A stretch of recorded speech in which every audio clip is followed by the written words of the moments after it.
Hello, everybody. You're listening to the Big Chill Podcast. This is episode 849, Padel and Popes.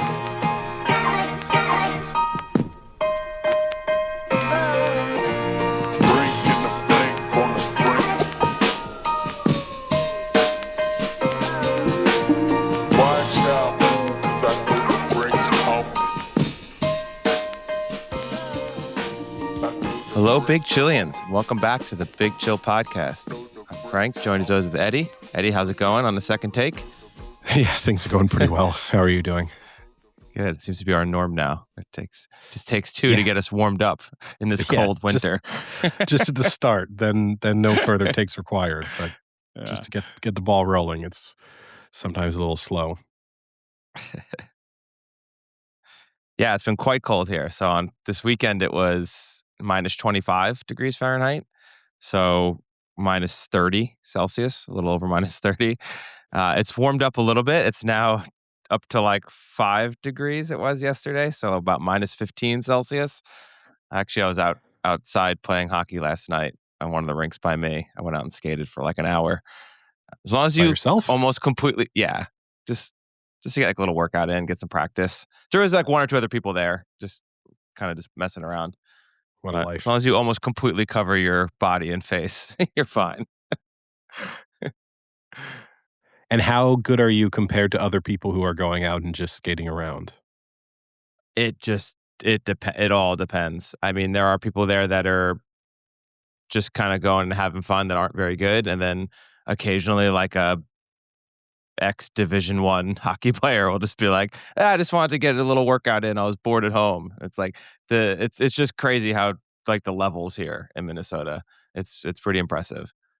Like there are a few times I went and skated, and there's been some guys out there that are phenomenal, and then you'll chat with them and they're like, yeah, I was in like the OHL for a while and the AHL, and like never made it into the NHL, but played for like in the minors for 15 years. It's like, Jesus Christ. Yeah, I guess it's tough to gauge with a relatively niche sport, sort of how that... Because when sports are really popular throughout the country or globally, it's easy then to think of how that translates to like how good and how talented are you versus you just were pretty athletic and came from an area of the country that happened to really care about that sport. Yeah. Because I think about that with other sports, whether that's cricket or field hockey or, anything of that sort, where I'm wondering, I just find it harder sometimes to gauge than on a sort of objective level what you're like from an athletic perspective. I don't know what you mean.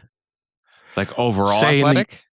So in the US, if someone tells me they play Division I football, that automatically, I think that means you have had to go through the amount of competition you face to get to that level is so intense that in and of itself is a statement. Whereas from the hockey perspective, you're dealing with fewer players, less competition. So if you just happen to come from a hotbed of hockey, really try hard, dedicate yourself to it. Can you get to Division I hockey? I mean, the answer to it would be yes, but more easily than you could football. So you know what I mean? Like when when someone tells me that they played, lots of other sports too, where it's like, I don't know from that statement, I don't necessarily know how much to read into your all-round athletic ability or talent level. Yeah, I would say obviously I'm sure the percentage is higher just because there are less total people in the US that play hockey. So the percentage of those going to Division I are most definitely going to be higher. I don't know. I will say most of these people are pretty athletic. No, I'm sure. I'm not saying you're unathletic, but you see what I mean. Like, yeah. It's the same as being the number 5 pickleball player in the world versus being the number 5 tennis player in the world. One of them is much more easily achievable. You could still be a remarkable athlete and get to both levels, but it doesn't. I think the barrier to entry is a little bit lower because there aren't as many people competing. What about the number 5 paddle player, Eddie? But still easier than being the number 5 tennis player, but probably a little bit harder than being the number 5 pickleball player. Of But course it yes, is. I did start my well, hey, I've done all 3 now, so I can speak from personal experience.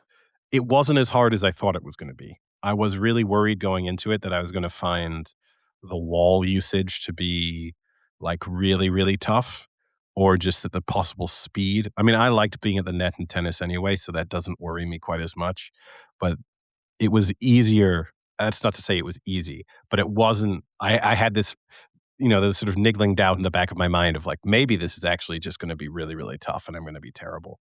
Do you I think was it's only, do you think it's more like tennis than it is squash? yeah, yeah, for sure. I think squash is so wristy, whereas tennis and even this is not as wristy. This is wristier than tennis, but it's still not as bad as squash. And at the same time, I think squash, obviously, when you get to elite paddle levels, I think the maneuverability and the speed around the court is obviously huge. But I think in squash, that's kind of the be all and end all to a large extent. And in paddle, certainly in the doubles, I think you can cover up for that a bit more. Like I think And it's overall, and it's mostly a double sport? yeah. Yeah, yeah. It would be a tough. I mean, I think there are slightly smaller courts. Maybe and listeners may be correcting me on this one, but I think there are because to play on similar to pickleball, if you played singles on that, that's just a lot of open space. And I would feel Yeah. like if you were good, you could just hit like there's nothing you could do, even if you were rapid. Like there would be a moment of like I can just move you and point over in 3 shots, no matter what. But yeah, it was fun. It was me, similar to your pickleball experience. It was mostly older people. I was also playing at 3 o'clock on a Tuesday, so it was to be expected that I was dealing with people who didn't have jobs, I guess. So it was a few women in their 40s, maybe a couple late 30s, mostly 40s and 50s. A couple of them were quite good. Like obviously, I would say probably decent tennis players who are now trying out paddle. There was the coach. So it was an evaluation, but he was running like proper drills. So which I wasn't expecting. Like we did a group warm up together and That's then so funny. he put cones out and we started doing drills while he was sort of watching over things, feeding balls in, telling kind of correcting technique. I The love thing the that was idea of him, like, making you guys run suicides, like, before you start and you just, like, dripping sweat before you even well, start.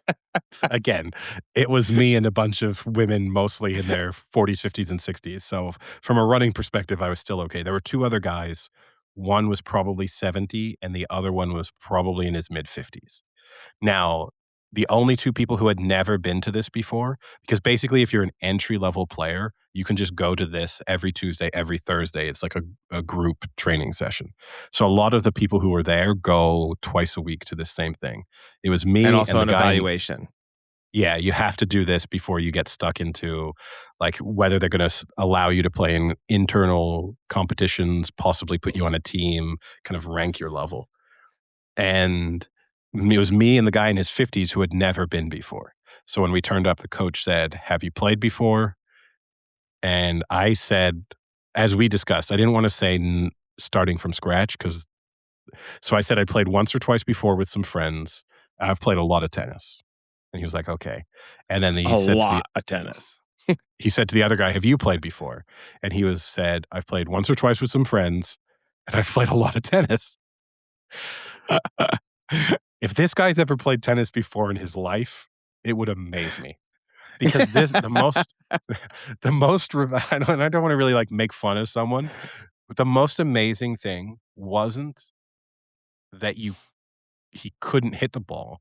It was that he literally couldn't follow the drill instructions. So, the guy was putting cones down and he was like, "So you're gonna kind of zigzag through the cones, you're gonna hit a shot at the net, then you run backwards, then you hit a shot at the baseline, then you come back forward and you hit a volley." Stuff of that sort.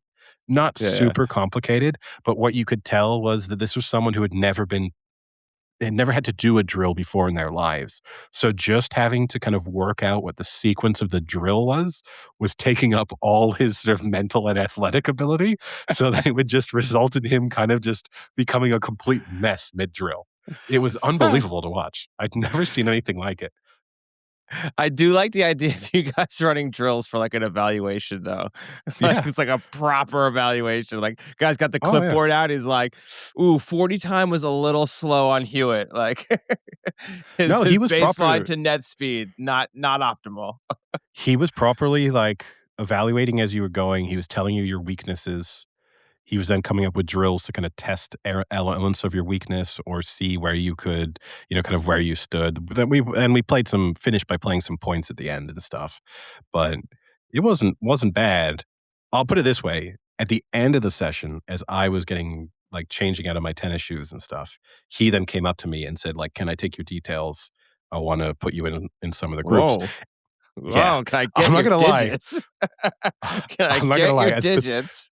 as pathetic as this is, as a nearly 40-year-old man, and this coach is probably 50. I mean, he's not that much older than me, realistically speaking. I was still when he came and sat down and he was like, "Yeah, have you ever played paddle before?" And I said, "Actually, in all honesty, this is the first time I've ever played." He was like, "Oh, that's amazing." He's like, "You're very good." He's like, "Did Nice. you play a lot of tennis?" I was like, "Yeah, I played a lot of tennis. I played tennis to a reasonably More high than level." that guy? And he points to the Yeah. guy like on the floor, just like Yeah. spread like a snow He angel. never spoke to that guy. He did not approach that guy post-session to take his details. But I walked away from it, as pathetic as this is, I walked away from it being like, "Nice." As if it kind of took me Nice. back to being like a 9, 10-year-old where a coach tells you, like, "You might make the team." It's sort of that feeling kind of came back to me. It was very strange. But as a 38-year-old playing potentially at first on a inter-club, uh, paddle team. Nice. So now It'll what? all So now come you have world championships next month or So I'm supposed to go to this evening, I'm going to an internal tournament, which is like, I whoa. think just a winner stays on kind of setup and anyone can come. It's kind of pick up paddle. The issue I have with this is I don't have a partner. And I think you kind of like, I'm going to have to rely on being able to, my guess is if I'm able to pick up a partner, it's going to be someone who's terrible because Or it I'm could be someone guessing who's just like you, like the week before. maybe. I might get lucky, but I think it's more likely that it's like, "Uh-oh, Steve is back. No one wants to play with Steve." Like, Steve comes Steve's a every week. fucking hothead. Yeah. Steve comes every week. No one wants to play with him. Okay, he can play with the new guy, but we'll see. Not But, to be mean here, but I think another disadvantage is, I mean, 95% chance that this person is gonna be French, and I just have a feeling sometimes playing with French people might be a little frustrating. well, They always seem um a little overconfident in their abilities. yeah, there's a chance. I do think there's part of it too. I face a certain stigma, because paddle's such a like Latin sport. It's and so already French people feel like there's moments where they choose to think of themselves as quite Latin and moments when they don't. In this instance, it's like, yes, this is one of our sports. So I think I probably will face a stigma of like, oh, you're English? No, you guys don't play paddle. So I think I'll Yeah. probably have to, which is true, like more true than it is false, certainly. And also, I have never really played it, so the initial assessment is 100% accurate. But but I think that will be part of the problem. And just in general, I mean, I will face the same issue as you, which is like I'm going to play a lot of people who are older than me, and what speed you go at. And I think in paddle, that's a little harder because the half speed, like in pickleball, I think I could go half speed a lot more, where it's like if I just keep a rally going, they're going to make a mistake eventually. In paddle, because you do end up with everyone just at the net and the ball's moving quite fast and someone lobs you, like, do I either smash it or not? I think it's going to be. I I'll accidentally. give you my advice after I've been in pickleball now for like a month and a half playing a lot of old people. You fucking play to win. Because at the end of the day, these aren't gonna be your best friends. I'm gonna tell you now. You're not going out to drinks with Barbara after post-match here. Well, see, She's going to bed. this is where we're different though. Is like I'm actually fundamentally at a country club where people do So am go I for now. drinks. Oh, Well, I'm okay. not at a country Well, club, but I'm at like I'm in a club now, basically. and you're a member? Kind of. Like, I'm not like, I don't Oh, yeah, okay. It's not there's until not you like a membership kinda thing. 'cause this is the thing is this is a scenario where people are going to the bar, the club bar afterwards and having drinks together, and you're But you're seeing those not. people. If someone's close to my age, I'm gonna want to, because I do wanna And you try and are you there find to make some friends, or are you there to be the number 5 pickleball paddle player in the world? a little bit of both, sadly. No. Yes, like because if Fuck I'm gonna these play people. you see, you have the benefit, you come into it with a partner who you know. I have to my first challenge is finding a partner. Like, that's obstacle number 1 to my paddle career.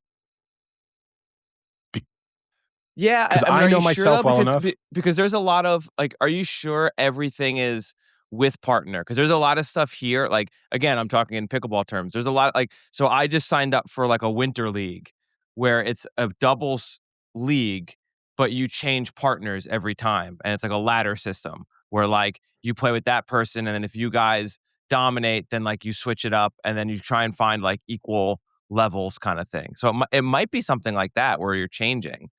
I'm sure that exists, but watching the kind of club vibe that I've so far watched entirely from the outside, it is mostly people, "We play every Friday at 7 p.m."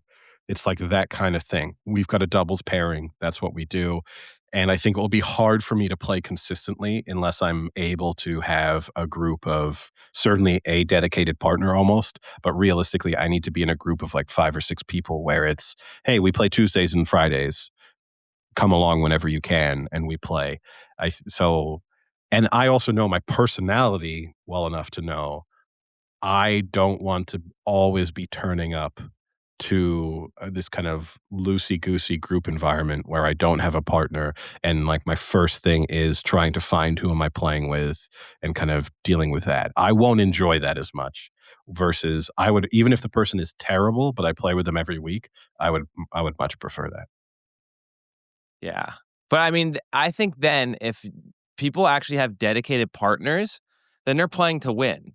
Because if you're Oh, rotating yeah. partners, that to me is like a more like we're just having fun, like we're all gonna rotate partners and just like get a good workout in. But if they have a dedicated partner, that means they want to fucking win. So you go and Yeah. fucking win. No, Fuck I them. understand, but you also like, here's the thing is, there was a moment when I was switched in to play in, like, the points, and, all the other people playing were probably between the heights of 5'3" and 5'9", I would say, and lobbing is Also a super, huge super short. yeah, lobbing is a huge part of the game. Like, you are constantly trying to lob to kind of Yeah. it's one of the few sort of successful defensive moves you can kinda make. And they were all lobbying each other, and then I joined in. I'm 6'2", so then you're having basically the person prior to me, you're having to lob me by a foot and a half more, if not even more actually, because I can actually jump too, to get over me. So the first person who tried to lob me was like, "Well, this is just a smash," and kind of instinct kicked in, and I hit the ball pretty hard, and then was like apologizing to everyone immediately afterwards. But yeah, it was I would say it's unless you're dominating, just I'm go gonna for it. dominate. Okay. The differences I would say between you and I in terms of and this is because I have a background in racket sports, I can go half speed and feel like I can keep a rally going pretty easily. So it's not as if it's like, if I don't hit this hard, will I be able to hit the shot? This is gonna be the thing. But I'm not gonna lose. If I have to go full speed to win, then I go full speed. That's Yeah. like And this is tonight? I think I'm starting tonight. The scheduling is a little bit unclear. So I think I'm gonna turn up and hope that this is going on. If not, I just go to the gym. But Are you sure the coach didn't say to meet him in his place tonight? Did you get on a different respond team than you anticipated? he actually didn't respond to my message about this, which was Oh, playing slightly hard to get. frustrating. Love it. I sent a text message being like, Thursday? Is this?" And just never responded. Now, speaking of racket sports, we can do a brief Australian Open update. Nothing too major. I don't know if you saw, Novak Djokovic had a press conference after his win. He was lucky to make it past Musetti yesterday. He was 2 sets down, and Musetti retired because of injury. So a lucky break there for Djokovic as he gets into the semifinal, which means, but he was then asked in his post-match press conference, the question was posed, oh, at this stage in your career, you're now chasing Yannick Sinner and Carlos Alcaraz. And at the beginning of your career, you were chasing Rafael Nadal and Roger Federer. Is it sort of funny that you've been constantly chasing people throughout your career? Which I It's think kind he of an unfair handled question. it's a little unfair. I think it's kind of right. It's this weird thing where Novak Djokovic might be the greatest tennis player of all time, and yet at the same time only had a brief period in which people would probably Of agree that he's the number one player. It's Yeah, he had quite a few strange. years though where people were chasing him, for He sure. had the lull. He had Federer retired, Nadal was mostly injured, and then he was really at the top, and it was clear that everyone was going after him. But Yeah. it's kind of in the full span, the 20 years of his career, that's actually been the smaller part. Yeah, for And I sure. do It think has. it's an unfair question, and he reacted to it as, "I'm being chased," and he kinda laughed about it. He was like, "I'm always chasing, I'm never the one being chased," and kinda chuckled, and then the reporter threw in like, "Yeah, and in the meantime, you've won 24 Grand Slams," and Djokovic responded like, "I think that's important to throw in too." But it was kind of funny, but it also a statistic that you might then love. So this As a result of them all making it through, Alcaraz, Djokovic, and Sinner are now the second trio to reach the semifinals in 4 consecutive Grand Slams, if you see what I mean. Wow. Yeah, yeah. The only other time it has happened was Djokovic, Murray, and Nadal in 2011 and 2012. Interesting. Not Djokovic, Murray, and Federer. Sorry, Nadal and Djokovic, Federer. Nadal, and Federer. Yeah, No, yeah. no. So, yeah. Interesting to be 15 years apart in the 2 trios who've achieved that. Yeah. That's kind of testament to both time at the top and longevity of his career. Any, I guess that wraps up the tennis coverage. That's our racket coverage for the day. Yeah, We maybe haven't been maybe much for of a a while. travel podcast, but we're a major racket podcast now. If you got Yes. any good We're ping pong stories, you know what? I'm gonna go watch Marty Supreme, and we can talk about that next episode. okay. Well, although the people say it's a ping pong movie, but it's not really a ping pong movie. Just like Heated Now, Rivalry is a hockey TV show, but it's really not a hockey yes, TV show. there might be slightly less gay sex in Marty Supreme, but I'm not sure. Not Ah, seen either of them, so I can't say. The big news, obviously, we will focus on the NFL more next week in our build up to the Super Bowl. But the big news was that Bill Belichick is not a yes, first ballot Hall of Famer, which I yes. think burn the Hall of Fame down. Like I knew this was coming. everyone who did not vote for Bill Belichick to be a first ballot Hall of Famer should have their voting rights removed. So I agree. I have read a little bit about this. So I don't know if you've looked into this a little bit, but I'll put this out there for our listeners. There have been 2 main reasons why people supposedly have not voted for Bill Belichick. The first one is there is rumors that some people didn't vote because they wanted to punish him for Spygate, and that he'll eventually get in, but that he doesn't deserve to be a first ballot Hall of Famer because he had some pretty notorious scandals during his coaching career that he should be slightly punished for. I think that's bullshit. The other one I have a little more sympathy for in the voter, and that's the fact that they have recently changed the voting method for the Hall of Fame for football, where it's not a yes or no for every candidate. It's that you have a number of yeses each year that you can pick. and there was one voter who had come out, I can't remember the name now, and had publicly said that he did not vote for Bill Belichick. It had nothing to do with Spygate or any of that. It's that there were several people that were on like their last legs of eligibility, and he wanted to make a push for getting them in. So he used his yes votes for them, and then didn't have another vote left to give a yes to Bill Belichick. So it automatically comes as a no, but it's not really a no. It's just that he did not vote a yes for Bill Belichick. He didn't vote a no. He just didn't have any more of his things left. That one, I understand that is kind of a little bit of a shitty rule, but at the end of the day, I guess the point of the Hall of Fame is you kind of are comparing everyone that's in that group. So like I can go both ways with it. Like I understand that, this person's last shot. You want to give them a shot to get into the Hall of Fame, so you're going to vote yes. But at the end of the day, if you compare that person to the other person on that list, and it's Bill Belichick, and Bill Belichick is more deserving of the Hall of Fame, then you should be voting yes to him because it's a yes over that person. And maybe that's not just the right way to do that. Like I don't love that rule.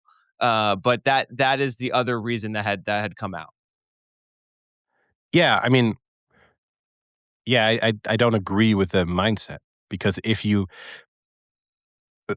my question to that voter would be, have you previously voted for that person to be in the Hall of Fame? And if the answer is no, then you're actually creating the problem in the system, which is you're only waiting to vote for someone until their last year of eligibility, rather than I vote for the best 5 each year, regardless, and then trust in the process that the best 5 will get in, the most deserving candidates. But yeah, I think it's really stupid. Your job as a voter should be to vote for the most eligible candidates that year, regardless of how long they've been waiting, whether or not this is their last chance, first chance, whatever. It's just really stupid. And, it's hard to think of a coach in the NFL more deserving of being a Hall of Famer than Bill Belichick. If the punishment for the people wanting to say this is a little bit of a punishment for Deflategate or Spygate, if you feel so strongly in that, then you should never vote for him because either you think that he's so blighted by the cheating that he doesn't deserve to be in the Hall of Fame, or you say, do you know what? Turns out Deflategate was probably a bunch of nothing, which we made a big deal out of. Spygate probably was a big deal, but then there's a strong chance that we have lots of people in the Hall of Fame who've been involved in similar scandals as Spygate. So, like it's my view on steroid usage in the Baseball Hall of Fame, which is either everyone's out or everyone's in. But you can't kind of be like, well, you weren't caught for using steroids quite as badly as Barry Bonds. So you're in, but Barry Bonds, the greatest hitter of all time, doesn't get in. And fundamentally the Barry Bonds parallel, whilst his scandal is much bigger and his rule breaches are much more serious, I think it's quite similar in that Bill Belichick's just kind of an asshole and people don't like him. And so much of this Hall of Fame voting is kind of a popularity contest. Yeah. I mean, so those are the two main. And then I saw an absurd take from Colin Cowherd that Bill Belichick isn't actually a good coach, and the only reason he won was with Brady, and he gave like the with Brady stats versus the non-Brady stats, and said he was fired in Cleveland. He was almost fired in the Patriots until Bledsoe got hurt, and then as soon as Brady came in, he won all the Super Bowls. As soon as Brady left, he had a below 500 winning percentage. Yeah. I mean, It's so stupid. yeah, the guy's a 6-time Super Bowl champion as a head coach that basically built 3 different Super Bowl winning teams. Okay, same quarterback as part of them, but everything else changed. And then he was also a 2-time Super Bowl winning assistant coach. You can't just remove that from his resume either. So, and like, yeah, I mean, I can't, in the modern era, in our lifetime, there is no coach more deserving of being in the Hall of Fame than Bill Belichick. Yeah. Give So Dayball some chance, though. yeah, maybe I can't even think of who. There is no one positioned right now to come anywhere close. It's obviously like Andy Reid from a achievement perspective is the best position to get close. He's not going to surpass Bill Belichick. I bet Andy Reid will be a first ballot Hall of Famer, which is totally fine. He should be. But I bet you he will be because he's much more likable as a person. Yeah, probably. Yeah, I Well, think it's maybe stupid. this is maybe this is a good example of just don't be an asshole. This is good life advice. Yeah. Being an Yeah, no. asshole stops you from being a first ballot Hall of Famer. Don't be an asshole. And you know why it's a little bit of a shame is because say what you want about Bill Belichick, he really cares about the history of football. Like when he contributed to that 100 greatest 100 for players of all 100 or time. whatever. Yeah, he really cared about that. You can tell he's someone who's really passionate about the history of the game and sort of the roles that different things play in the sport. So I'm sure that he not only is someone who really passionately cares about the Hall of Fame, but probably is affected by the fact that he's now not a first ballot Hall of Famer.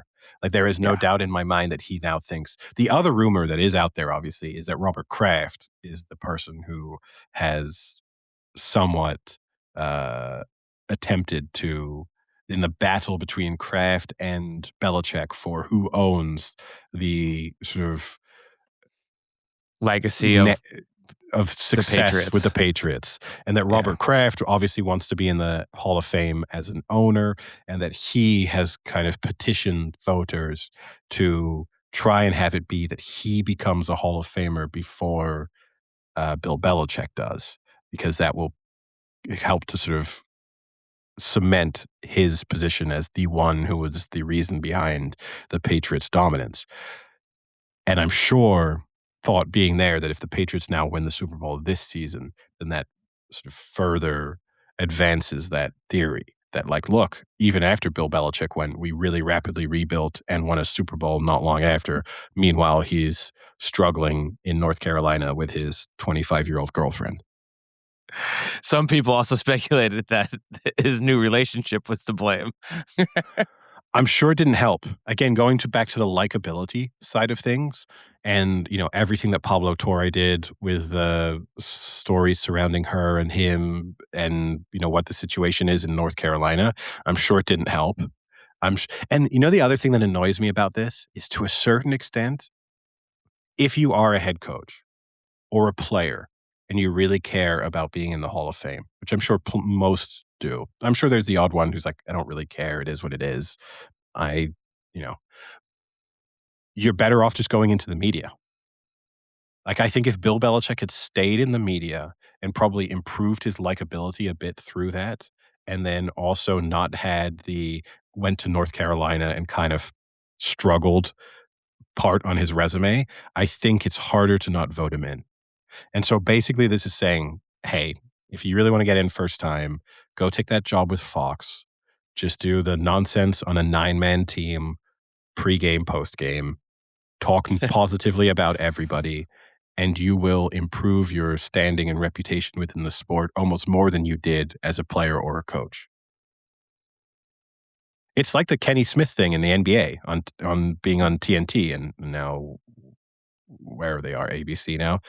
It's like Kenny Smith holds a status within basketball that he should never hold based on his pure playing ability. He was a role player on a Houston Rockets team that was led by Hakeem Olajuwon to titles in the mid-90s. He was an important player, but he just happened to be right place, right time to win those 2 NBA titles. And then he became he's great being on TV, but his position on TV has done more for his reputation and standing within the game of basketball than anything he did on the court. And it's like, I think Chris Collingsworth is another great example of that. Yeah. No one would be talking about him otherwise. And there's a guy who's probably going into the Hall of Fame as a broadcaster. As a broadcaster. Never would have done as a player. Tony Romo probably goes in as a broadcaster. Oh, for first ballot, for sure. I got to check that he's not like somehow already. Romo? Is Tony? Yeah. No, he's not in the Hall of Fame. If Eli Manning's not in the Hall of Fame, Tony Romo's not in the Hall of Fame. Tony Romo's in the Hall of Fame. No way. Yeah.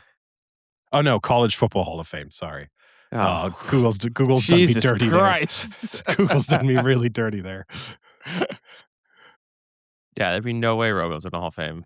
Never, I don't think he ever won an MVP. He never won a Super Bowl. But he might end up there as a broadcaster, and then Oh again, yeah, for sure. then that changes his position because it's like, Tony Romo, Hall of Fame quarterback and broadcaster. Like it's the Hall of Fame is gonna do a lot of lifting in terms of then how we think about Tony Romo's career as a player. Any other football-related stories to I discuss? just some little tidbits that have been popping up on Instagram now that the Super Bowl is set. Uh, this one I thought was kind of interesting. So you have Sam Darnold versus Drake May. That is the first Super Bowl from a QB drafted in the 2018 first round draft, first round of the 2018 draft, and the first round of the 2024 draft, which I thought was pretty interesting. So the 2024 draft obviously makes sense. It's, only a year, but that was the draft class of Caleb Williams, Drake May, Jaden Daniels, Michael Penix, JJ McCarthy, and Bo Nix. So you had a good chance that it was going to be, a good chance. You had a chance that it was either going to be Nix or Drake May, although I don't know if that counts. If the Broncos had made the Super Bowl, technically Nix is in the Super Bowl. I don't know how that works. Um, and Caleb Williams was also there this year with a shot at it. So, but Drake May is the first from that class. But more surprisingly is that Sam Darnold's the first one from the 2018 class. And that's the class of Baker Mayfield, Josh Allen, highly recruited Josh Rosen, and Lamar Jackson. And Sam Darnold is the first of those to make a Super Bowl. Yeah, you would have got really good odds on that had you placed that bet 2 years ago. Had Yeah. that been your move, You would have had you would good have odds on it if been you did it during the draft.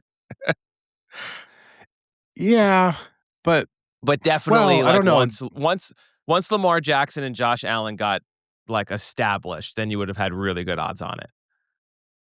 Well, yeah, I mean, once he was shipped out of the Jets, that would have Yeah. been the timing of it because his resurgence last year with the Vikings, you would have had people the odds would have shortened. But if you just said when he was leaving the Jets, or if you like immediately after the Seeing Ghosts game had placed that bet, I think you're getting like 1,000 to 1 at that stage. Probably more. Well, I Did don't you see think the guy? Well, did you see the guy who put no, there was a guy who put Sam Darnold. Did you see this bet? There was like someone had picked Sam Darnold to win Super Bowl MVP like 3 years ago when he was still on the Jets. And the guy like reposted it. It was like a pretty decent sized bet, and the guy reposted it, and he was just like, "I always knew, just a little too early." It's like pretty funny. Yeah. I mean, this is the fear, right? Is that Sam Darnold is going to cause a lot of other NFL teams to make very bad decisions in terms of their belief that they can resurrect the career of failed prospects. Because they're going to look at this and just say, oh, he was just in the wrong environment. He was really talented. We should give this guy a chance. Which probably sometimes is a smarter move than just having a random draft pick, but Yeah. doesn't mean that Trey Lance should be your starting quarterback next season because Sam Darnold won a Super Bowl this year. Well, I mean, Trey Lance was never going to be good, so everyone saw that. But I mean, maybe like you think about like a Bryce Young, like I mean, that could be a good example where like I mean, he's doing better now. Like the Panthers made the playoffs, but those first 2 years, Bryce Young looked, you know, very bad, and maybe it was just Yeah, the I mean, situation he was in. Mac Jones I think would be the closer parallel. Yeah, Mac Jones would be a bad one either. No, like, what I'm saying is I think there's a decent amount actually probably that are out No, but there. Bryce I Young, mean, I think, even has now even proven Daniel him. Jones. Yeah, Daniel Jones is closer.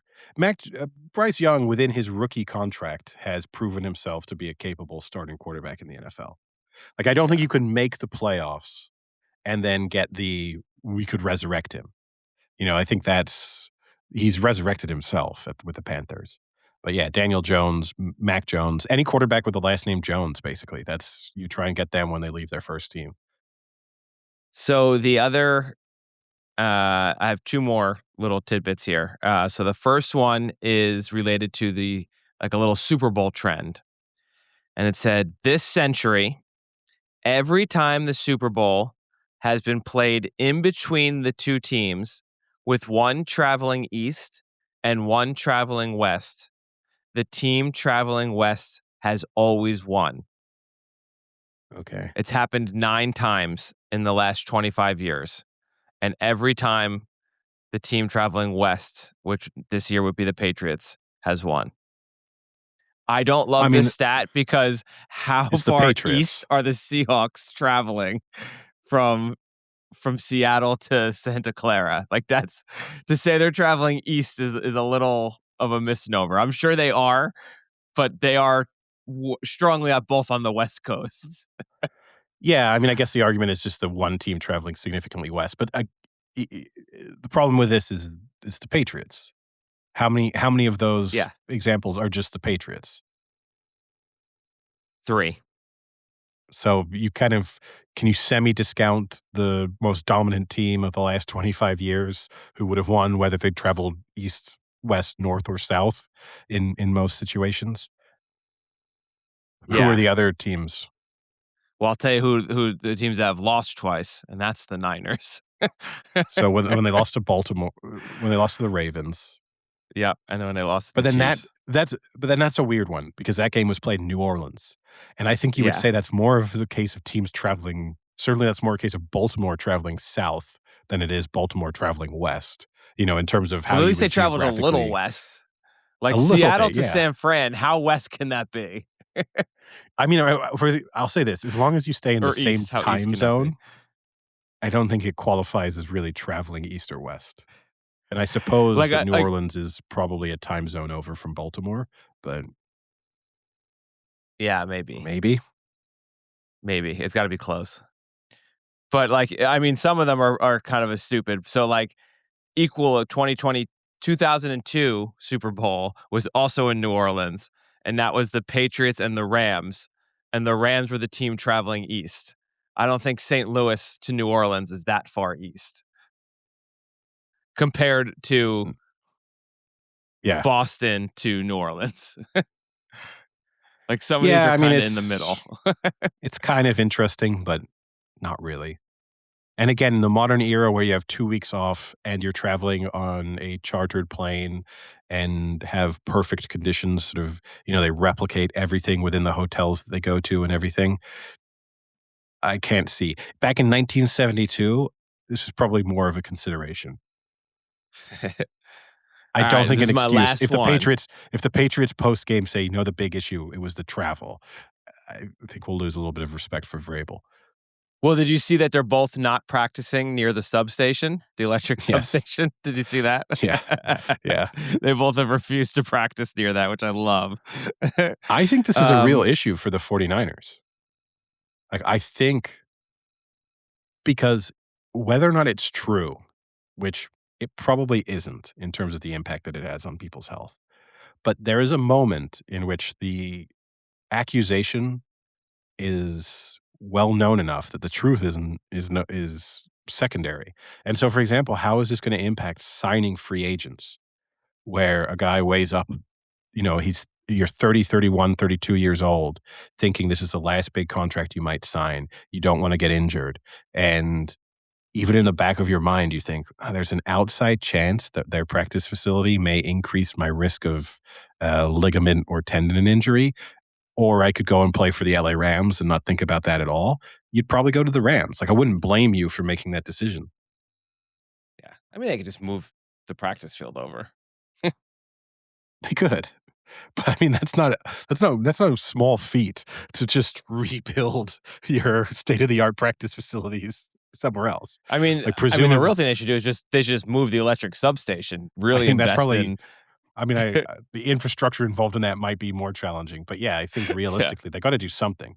They've either got to buy that out and then turn it into nothing and move it elsewhere, or they're going to have to move their practice facilities and maybe even Levi's Stadium because even that theoretically falls within the range. It's such a crazy idea. Okay, the last one I have is Patriots related.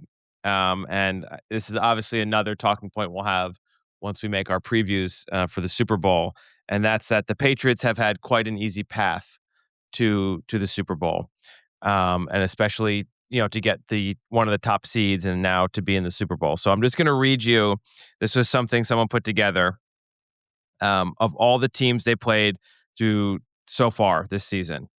So week 1, the team they played fired coach. Week 2, fired coach. Week 3, coach retired. Week 4, an NFC South team. Week 5, fired coach. Week 6, an NFC South team. Week 7, a fired coach. Week 8, a fired coach. Week 9, a fired coach. Week 10, an NFC South team. Week 11, the Jets. Week 12, the Bengals.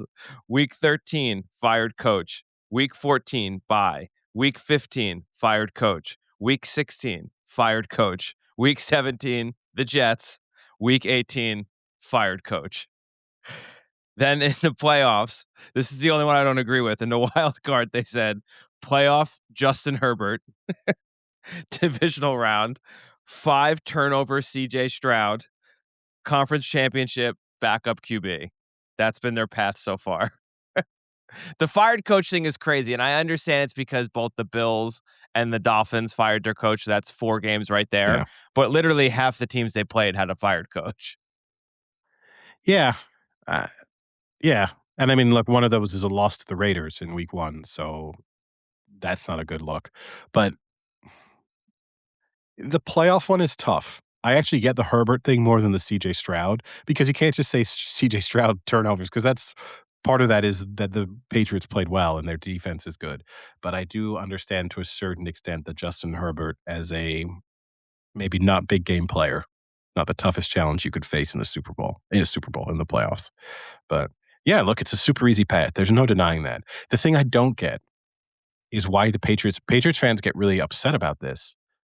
Just accept it as fact, but it doesn't mean that you don't deserve to be there. You've beaten the teams you had to beat in order to get to the Super Bowl. Now you're there. The only way to prove people wrong that is like you've just taken advantage of a soft schedule is now to go out and win the Super Bowl. If you win the Super Bowl, you shut everybody up. If you get blown out in the Super Bowl, you kind of prove everybody right. And if you lose a close game in the Super Bowl, then you're going to have a few people who still say it was a soft schedule and a few people who say nearly won. Yeah. It is what it is. But like, it gets fans so annoyed to say you had an easy schedule. It's like this when England play in the World Cup and stuff and be like, oh, well, you had an easy path to the final. So what? I mean, we didn't pick teams. It wasn't as if like every round of games you went, do you know who we want to play this week? The Jets, and no one else picked them. So you got to play them again. Like it's not the Patriots' fault. Yeah, I agree. I think the more remarkable thing, I forgot to mention it last episode in your stats. Remember, I'd thrown out that the new Pope and the Seahawks making the Super Bowl stat, and that came true again. It's crazy. It is a crazy stat. Everybody, next time the Pope changes, go and bet on the Seahawks to win 13 regular season games and make the Super Bowl. It happens every time. I cannot wait. No, that's shit. That's a really bad thing to say. I will be interested to see the next time the Pope passes. Well, he doesn't necessarily have to die. He might just say he doesn't want to be Pope anymore. We've had that. So you could be a little bit less, it could just be that he says, I've had enough. I just want to see the next time it happens, how drastically the lines will shift within 2 days afterwards with so many people putting in bets. That will 100% shift the lines next time it happens. Yeah, possibly. Any other footballing tidbits? No, that's all I've got for now. I did actually have one quick tennis talking point that I forgot to bring up during our racket talk. Oh, more racket. Yeah. Don't know if you Big Racket saw, podcast. a number of tennis players, including Swiatek and Coco Gauff, have been complaining about the level of coverage, the sort of ever-presence of cameras behind the scenes. And in particular, Coco Gauff, after she lost, she sort of went back and she thought she'd kind of walked away from the cameras. She kind of walks semi behind a wall and then smashes a racket, but it was fully caught on camera and then obviously put on coverage. She was kind of annoyed about that. And I have to say, I do think the players are correct that we don't need to see everything they're doing Yeah. before before and after. Like it's Yeah. because You don't see him getting changed in the locker room. Well, Like give him some privacy. Swiatek literally said, "Is this gonna get to the stage where, like, we're pooping on camera?" That was her that was but Now we're talking. yeah. That There are could some increase the people who will probably tune in for that. yes. Iga Swiatek? Never seen her play tennis, but I do watch her poop twice a day. But, uh, I do agree because he can also in that situation like Coco Gauff, she's very frustrated with her loss. She composes herself on court. You know, like going back to the criticism I had of Josh Allen coming out and crying, she did everything right. In the moments that she thought she was visible to the world and facing the camera, she behaved herself in the way that she thought was fitting of a professional tennis player. And then, you know, at the moment she thought she could kind of release that anger and frustration off camera by herself, turns out that actually there was a camera capturing her. I think that would be a pretty annoying experience to go through. Any other sporting topics to discuss?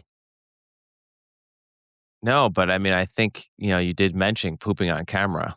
So maybe that's a great segue to a show we have yet to truly discuss yet, but we can give a little discussion for, and that's A Night of the Seven Kingdoms. Now, Yes. before I started I watching, you haven't had told me it is like, okay, well, hold on. Before I started watching, you told me it's like the Disney version of a Game of Thrones, and then within 3 seconds, there's a guy projectile shitting on screen. I don't know what Disney shows you watch, man, but I don't think they're the same ones that the Disney Channel is playing. So I will say, unfortunately, I haven't watched episode 2. I haven't had time, but we can discuss episode 1 and the kind of overall which is good for our listeners. It means there's not many spoilers here. Just kind of Yeah. conceptually discuss the show. Well, I will But also yes. I won't spoil, but I'll also say the opening for episode 2 is not very Disney-like either. But you can see what I'm saying when I say it's a little bit Disney Plus. It's It's kind lighter, it's for of sure lighter. It yeah, less high characters are all a little stakes. bit dumber.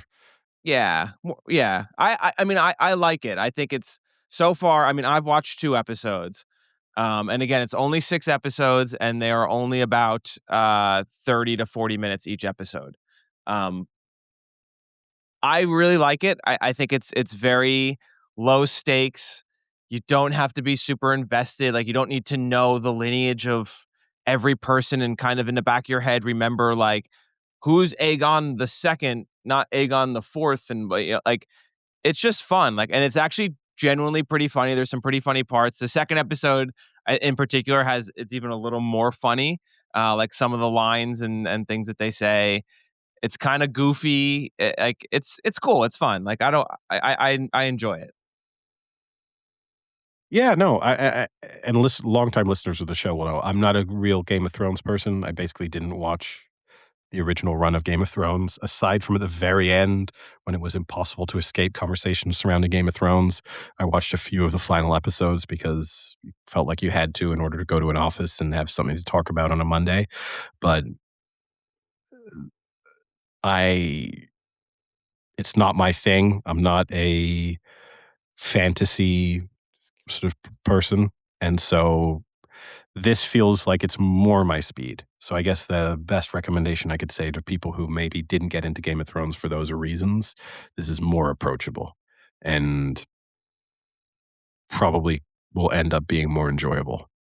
Whether or not that's then something that convinces you to watch the rest of the Game of Thrones related TV shows, I don't know.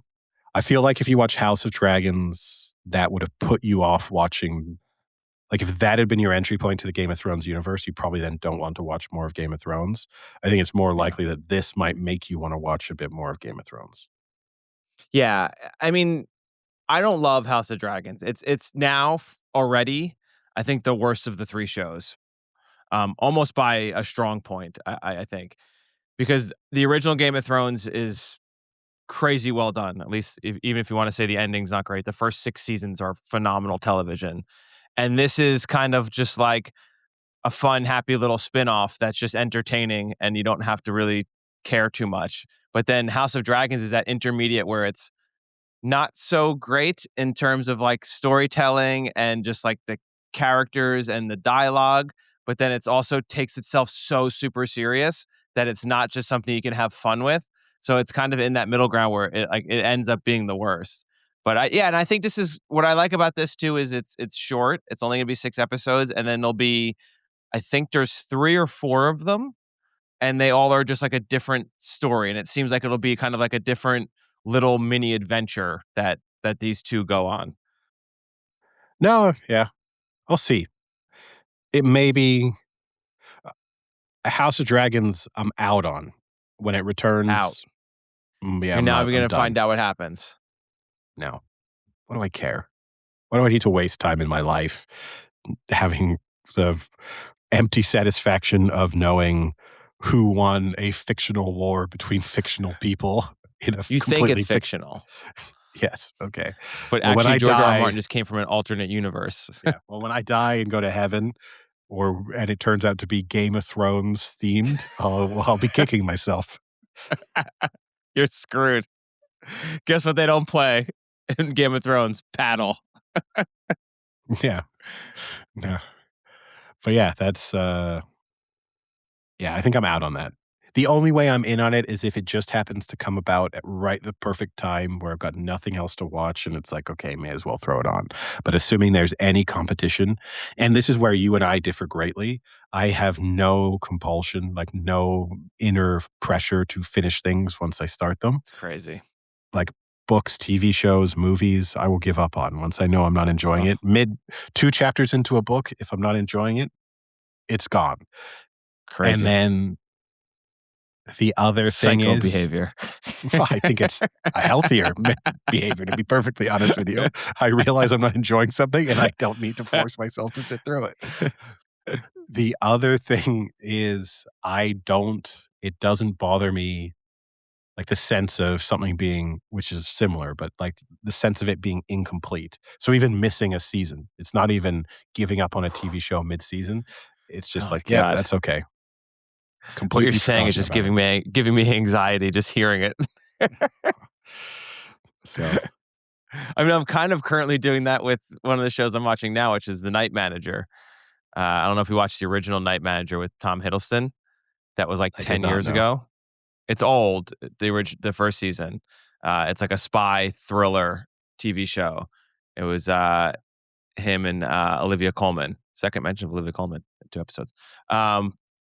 The first season 1 is great, and then they decided to make a season 2 10 years later after the first series, which is kind of crazy. And this one is not as good, but I kind of just have to see how it ends, especially because it's kind of like a thriller spy thing. There's always the chance that the last 2 episodes, there's like some good twists and turns, although I just don't see it happening here. But I'll still watch it. I'm almost done. Good for you. Thank you. You'll feel great on your deathbed. Looking back on your life, you'll be like, at least I finished all those TV shows. I will. I That probably would be, will. thank God.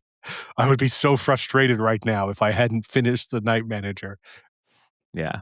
I mean, the issue is most of them are my like elliptical or stairmaster shows, and if it's not like good enough, then it makes it really tough to want to stay on the stairmaster for Yeah. 45 minutes. Yeah, that's the tough thing. I have that with like podcasts when I'm going to the gym or whatever. And sometimes the podcast kind of dies out. Hopefully, we're not that for other people, but sometimes it sort of loses momentum or the guest isn't good or something like that. And then that makes you really want to give up on what you're doing. But Yeah. look, I hope you're on your deathbed first. Thanks. So I can be by your side and then just say to you, just as you're starting to fade away, I can be like, Frank, they just released season 9 of The Night Manager. And just see the look of horror on your eyes. No. Well, hopefully by that point, Eddie, maybe I'll be a pope. And then the good news is you can then go bet on the Seahawks. Well, this is quite the turn. Can I bet on you never becoming pope? Will they give me reasonable odds on that? Maybe. I don't know if you can get odds. You have to find a market for that. Anything else to discuss? No, unfortunately, I don't really have much today. Pretty light week. Yeah, well, next week will be heavier. So the Champions League, I guess we can briefly mention the fact that the Champions League Oh, that's what I wanted to fine, ask you. I forgot. I finally forgot. wrapped up. How excited were you for just another week of high thrilling, high stakes Champions League action? I literally I was getting ready this morning and I was eating breakfast and I was like, I've got to ask Eddie how invested he is. I mean, honestly, it's just such a convoluted format that I didn't even really appreciate fully what was up for grabs. I think it's also such a convoluted format that it was impossible to even go into yesterday's groups of matches and say definitively like, "Oh, well, if Bodo Glimt win, then they're in." It's like, well, no, because any one of 5 teams could win and stop them from getting in. It's just too much to be up for grabs on the final day. The only thing that kind of ended up being cool was Benfica against Real Madrid, and Benfica needed another goal in order to qualify to be the 24th team. They were missing out on goal difference against they would have missed out to Marseille, who would have had the identical goal difference, but more goals scored by 1, well, by 2 at the time. And Benfica sent their goalkeeper forward, who then scored from the free kick and sent them through to the next round because they won 4-2 against Real Madrid. That's cool. But we're denied experiences like that because it's 24 teams qualifying and there's so many Yeah. different permutations that you can't possibly like Benfica were just found themselves in this really, that won't happen for another 5 or 6 years where we get down to a very clearly like another goal sends them through. And whereas in the old format, that happened all the time on the final match day of the group stages of like, if this team wins, they'll go through. If this team wins, they'll make it through to the Europa League. Now it's just, I don't know. And it meant that I barely paid attention really to the matches. And I think the unfortunate thing, right? You and I both enjoy putting bets on sports, but I don't want to be the only reason I tune into sports that I like is because I have a bet on it. Yeah. And the Champions League now feels like it exists for people to bet on rather than exists as a sport and then people bet on it. And so Yeah. like yesterday, the argument was like, I guess if I put a bet on a game, I can watch it, but otherwise why on earth would I want to watch, you know, like a handful of teams and what's the significance of Manchester City really finishing 8th versus finishing 9th, I don't know. Is that going to drastically change their chances of winning the Champions League? Probably not. No. It's all these things. But yeah, it feels like it's just terrible from a unless you support one of those teams. Like I'm sure if you're an Arsenal supporter it was really fun to watch them, play 8, finish with 24 points. Cool. Only concede 4. Bayern fan, Liverpool fan, probably exciting. Tottenham fan, if somehow finish 4th in the Champions League, whereas they're once again struggling in the league. But yeah, other than that, who cares? Yeah. Oh, yeah. I mean, I guess a pretty good showing for Premier League. The lowest Premier League team was Newcastle, and they were 12th. They finished, Yeah. I mean, so but not this is the not other bad. issue. This is the issue with it, right? Is that all of the objections that everyone had to the Super League. This was the super leagueification of the Champions League, basically. And you play so many matches and you have so many outs that it means that, yeah, if you're a Premier League team with, a squad, a big squad and players, an overall value of your squad that's 3, 4, 5, 6 times most of the other teams, even in the Champions League, that, yeah, if you're allowed to just play all these matches, you will get there. Manchester City had a few absolute dud performances in the Champions League. They lost to teams that they, never should have, and it didn't matter. Like in the end, they've got exactly what they needed from the Champions League. And I think that's what I struggle with is that, you know, who cares? And it would be impossible to convince me otherwise. And yeah, if you're a big supporter of this new approach, you would say, "Oh, but it guarantees all the big teams go through, and we're going to have these sort of mouth-watering clashes in the knockout stages." And like, wouldn't you rather see that? And it's like, no, I'd rather see a competition that's dramatic from start to finish, not, hey, you've made it. You're guaranteed to get to the knockout stages now, unless you do something incredibly dumb. I mean, you look at the standings, who's the team that missed out on the who's surprising that missed out? I guess Napoli is the most surprising team, but then they're tremendously Yeah. inconsistent. Villarreal are doing well in Spain-ish, and they found somehow finished with 1 point from 8 matches in the Champions League. Marseille just barely missed out, and they're, fundamentally, if you'd asked me prior to the tournament to pick the teams in the top 24, I think I would have got 20 of them right. I wouldn't have picked Bodo Glimt. I wouldn't have picked Karabag. I think those are the only 2 that really surprised me when you look through the list. The order of them, I'm not saying I wouldn't have put Spurs 4th, and I wouldn't have put Sporting 7th, Yeah. but I would have predicted both of those teams to be in the top 24. I'm not surprised that Kairat Almaty finished dead bottom. They were close. Yeah, just the 1 point. Yeah, I mean, Yeah, maybe just the last few spots would have been you could have filled in a little differently, but for the most part, all the teams that should have won or should have moved on, moved on. yeah, and, the results at different moments just didn't matter. As I said, like, I just don't you can now tell a team you could tell Manchester City, "Go play the Champions League, lose your opening 3 matches, and you'll probably still qualify." I mean, Well, I mean, yeah, I mean, if you literally it only just took if you 9 just look at points. it, yeah, I was literally gonna say it took 9 points to make it. Well, let's say 10 because 9 there was some tie scenarios. So it took 10 points from 8 matches. Yeah. 4 good performances, and you'll get, and even if you say, "Oh, you wanna get through to you wanna be in the top 8," that's only 16 points from 8 matches. And So, now what's happening? so now it's the knockouts, and But it's the bottom, right? Knockout first and the 8 have, like, buys? y yes.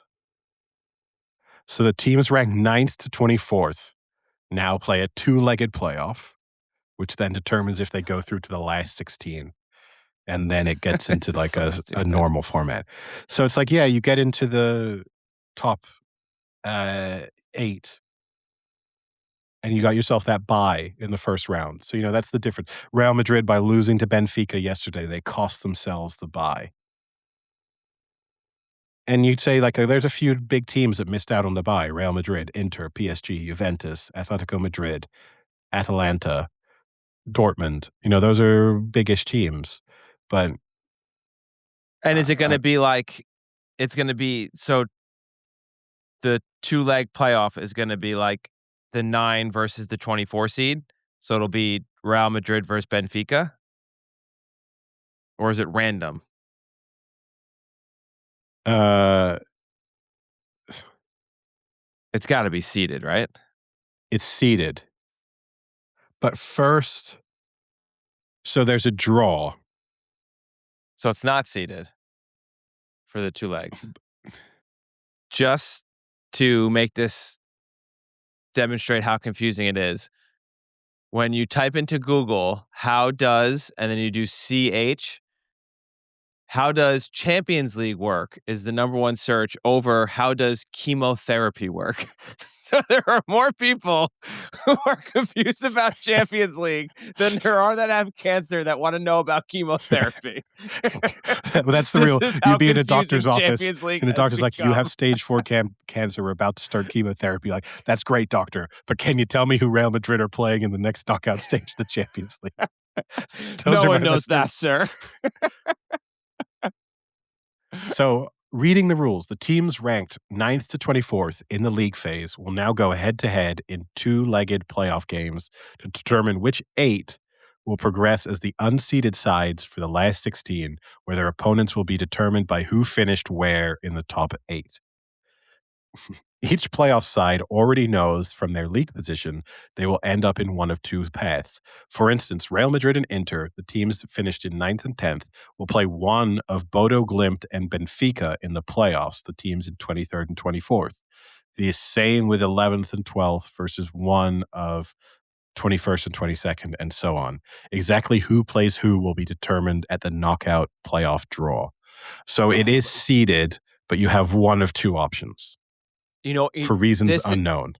No, 100% known, because this just gives them one more television broadcast to fucking make money doing a draw. 100%. It's the only reason you would do that. It's so fucking stupid and pointless, except you want to have the television coverage of another draw and having some super attractive woman in a skimpy outfit picking fucking names and reading from a list and having people tune in for it. That fucking pisses me off even more. It's so stupid. This is just such a money grab, and it's so fucking annoying. And the thing that defeats the purpose of the draw, too, is because, in years past, it would be things like if you're from the same country, you couldn't play each other in the first knockout stage, or you couldn't be from the same group and end up playing each other in the knockout phases. Here, teams from the same national association can play each other at this stage, as can teams who faced one another in the league phase. So sort of, if they wanted to simplify this, it could literally just be, okay, everything's now been determined by this incredibly long league phase, and now 9th plays 24th. The winner of that will be the team that plays. I guess the tough thing is with this, you kind of have to do a draw for the next stage if you're doing it fairly. Because if you do 9th plays 24th,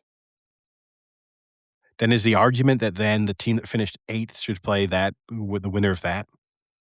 Because they probably reseed and redraw and have another. No, but I think they do the whole draw at the same outfit, time. repick This again. is one draw. But if you see what I mean, like if you did the 9th plays the 24th, so if you're giving the seeding advantage there, then it would be unfair to then say, well, first plays 9th, plays the winner of that, the team that finished first, because theoretically it's like, yes, you could play the team that finished 24th, but you're also potentially playing the toughest opponent who didn't get the bye. Like that's where they've created a really complicated scenario where kind of no matter what you do, it's slightly unfair, other than basically saying to those first 8 teams, you've got to bye to the next round. Are we sure about this? Are we sure there's not another draw after they? No, I think it's one draw. Those 8. I think it's one draw. Come on. Why have one, Eddie, when you can have 2? I think it's one draw that says who plays who now and who they will play if they win. I think that's a singular draw.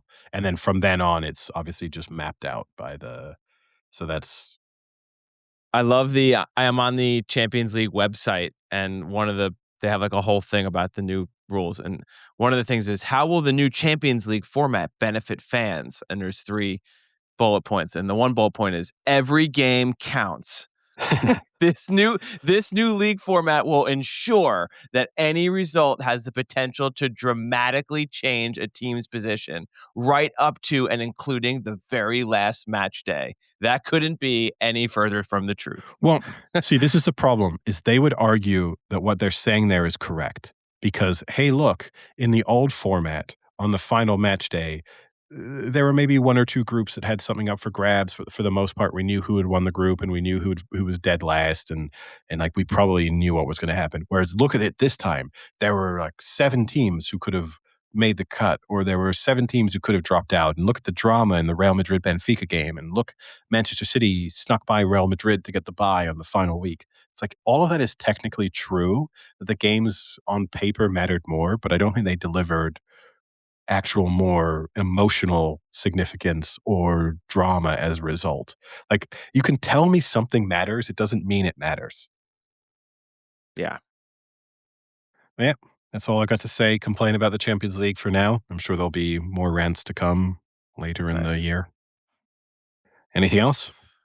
No, I guess with that, we'll call it a day. Talk to you later. Sounds good. See ya. Not doing it. Cheerio.